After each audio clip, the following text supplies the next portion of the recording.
Ligayang kapistahan para sa ating mga choir, no? Ine-expect ko maraming choir dito ngayon kasi kanilang patron ito. No?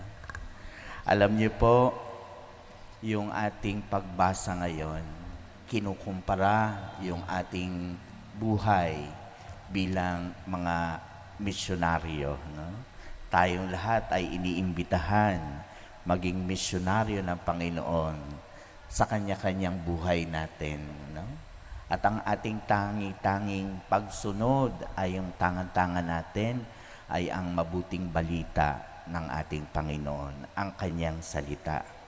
At makikita natin, kinukumpara dito sa ating first reading, yung pagtanggap ng salita ng Diyos is like a bittersweet relationship.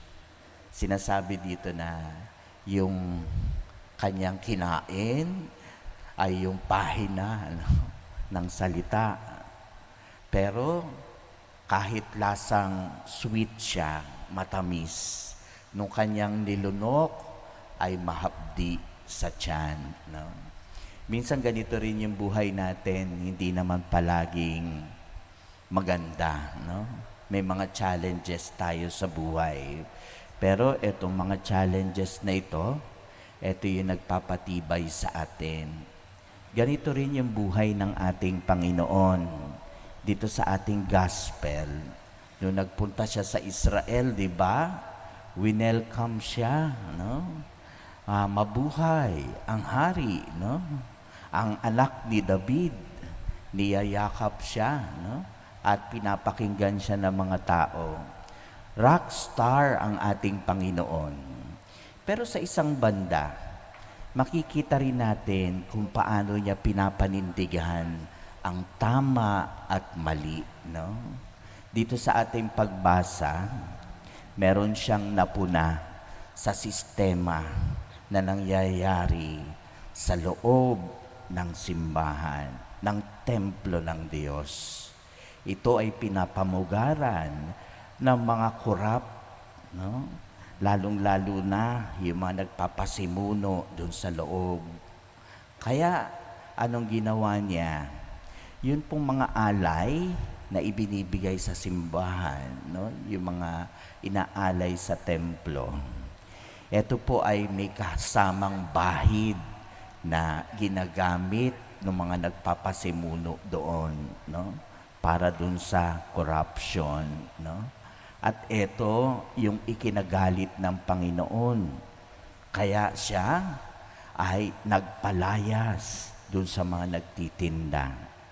At alam ng Panginoon na dahil sa kanyang ginawa, marami siyang masasagasaan. Lalong-lalo na yung mga Saduceo, mga Pariseo, yung mga naando doon, no? Na nagiging cause ng corruption. Kaya nga, anong nangyari sa ating Panginoon? Di ba, sa bandang huli, alam niya na kamatayan yung kanyang patutunguhan. No? Magandang example din, yung ating sineselebrate ngayon na santo, si Santa Cecilia. Si Santa Cecilia ay nabuhay nung panahon na kung saan inuusig ang mga Kristiyano. Even yung Santo Papa, nagtatago sila Naandun sila sa catacomb, no? Sa ilalim ng yungib. Alam niyo yung mga libingan sa Roma at that time, naandun siya sa ilalim ng yungib. Why? Kasi hindi sila naniniwala doon sa tinatawag natin buhay after kamatayan. No? Kaya magiging safe ka lang pagka ikaw ay nasa catacomb. No? Kaya ando doon yung mga Kristiyano at that time. Ganong kadelikado ang buhay nila. No? Pero etong si Santa Cecilia, yung mga kamag-anak niya, lahat yan ay mga pagano. Siya lang ang tanging Kristiyano. Pero namuhay siya na pinaninindigan yon. Kaya yung kanya magiging asawa, no? Si Valeria, Anong ginawa niya?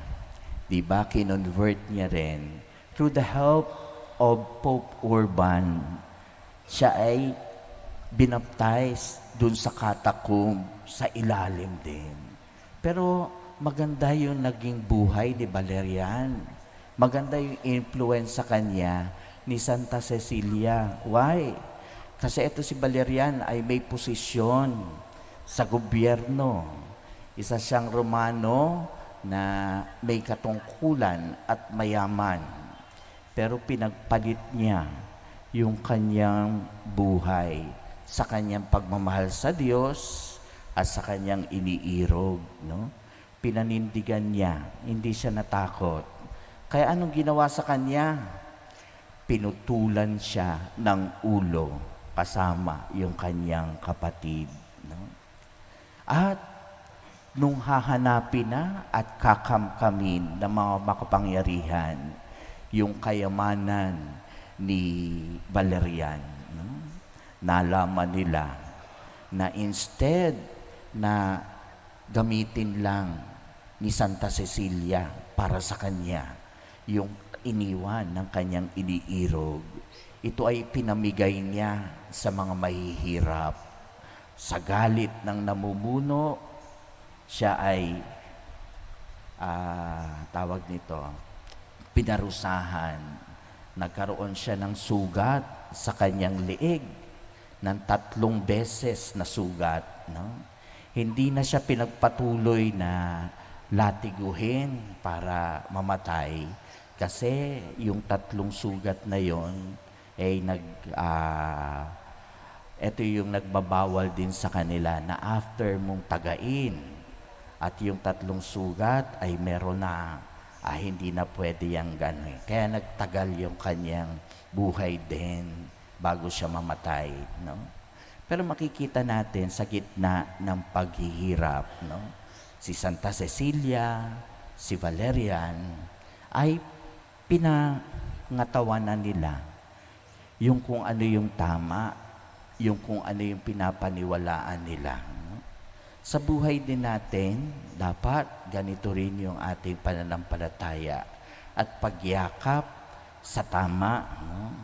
Kahit pa makapangyarihan, no? Yung taong nasa harap mo, pagkamali, dapat may pangangatawanan ka.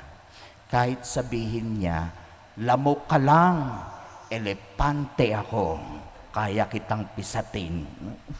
Hindi tayo dapat natatakot. No? Dapat pangatawanan natin kung ano yung tama, lalong-lalo na yung pagsasabuhay ng salita ng Diyos.